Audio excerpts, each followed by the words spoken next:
கர்த்தருடைய பரிசுத்த நாமத்துக்கு மகிமை உண்டாவதாக. இன்றைய நாள் பொழுதிலேயும் அனைவரும் சந்திப்பதில் நான் மிகவும் மகிழ்ச்சி கொள்கிறேன். கர்த்தர் உங்களை ஆசீர்வதித்து உங்களையும் உங்கள் குடும்பங்களையும் காக்க கடவர். எனக்கு அருமையானவர்களே, இன்றைய நாளுக்கான வேத பகுதி தாவீதின் சங்கீத பாடல் 103 பாடலின் வசனம் 8-9. கர்த்தர் உருக்கமும் இரக்கமும் நீடிய சாந்தமும் மிகுந்த கிருபையும் உள்ளவர். அவர் எப்போதும் கடிந்து கொள்ளார், என்றென்றைக்கும் கோபம் கொண்டிறார். எனக்கு அருமையானவர்களே, கர்த்தர் எப்பொழுதுமே ஒரு உருக்கமான தெய்வம், மனதுருகும் தெய்வம். அதனால்தான் இந்த பூலோகத்திலே மனுஷர்களாகிய நாம் பாவத்திலே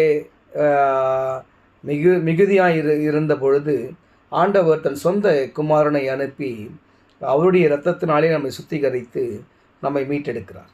மிகவும் உருகுகிற ஒரு தெய்வம், அது மட்டும் இரக்கமான ஒரு தெய்வம் இல்லையா? அதுக்கும் அவருடைய மரணம் தான் சாட்சி. அவர் பாவமே அறியாத சுத்த கண்ணன்.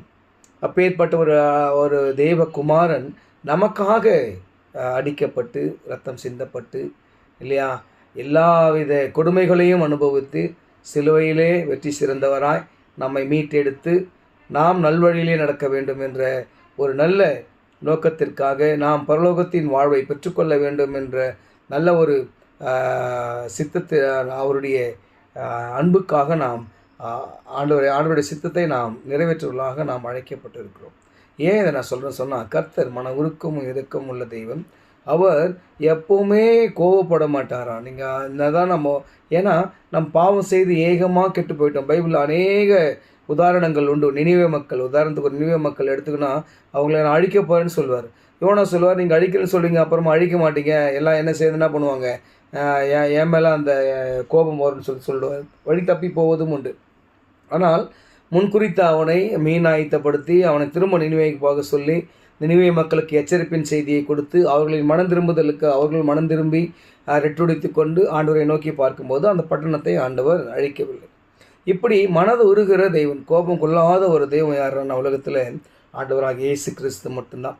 அதை தான் இங்கே அழகாக சங்கீதக்காரன் சொல்கிறாரு, கர்த்தர் உருக்கமும் இரக்கமும் நீடிய சாந்தமும் மிகுந்த கிருபையும் உள்ளவர். அவர் எப்போதும் கடிந்து கொள்ளார், என்றென்றைக்கும் கோபம் கொண்டிறார். எனக்கு அருமையானவர்களே, கர்த்தர் எப்படின்னு சொன்னால் நீடிய சாந்தம் உள்ளவர், மிகுந்த கிருபை உள்ளவர்.